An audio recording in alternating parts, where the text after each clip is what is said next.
Alors ici, c'est la vidéo qui correspond à cet exemple ici du Geniali, donc pour le cosinus.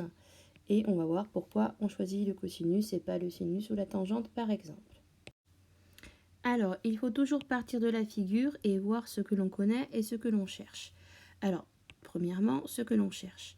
On cherche le côté ST et on connaît à la fois notre angle ici et l'hypoténuse ici SU.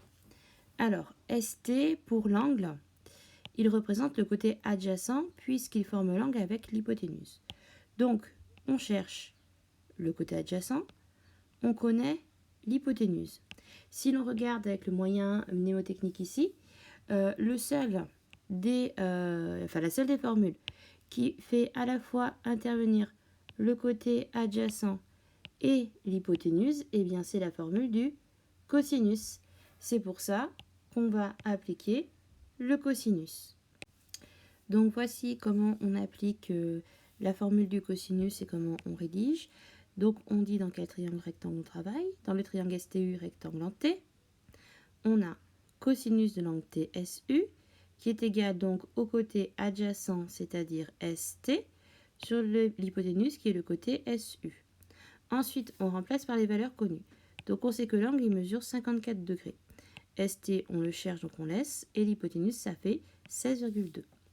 On applique le produit en croix. Donc si je fais une étape ici, c'est comme si on avait cos 54 sur 1 qui est égal à ST sur 16,2. Et donc quand on fait le produit en croix, ça nous fait 1 fois ST égale 16,2 fois cos 54. Donc 1 fois ST, ça fait ST bien sûr. Et le 16,2 fois cos 54, on va utiliser la calculatrice pour le déterminer. Et donc sur la calculatrice, on va taper 16,2 fois cosinus 54. Et on voit que ça nous donne 9,522, etc.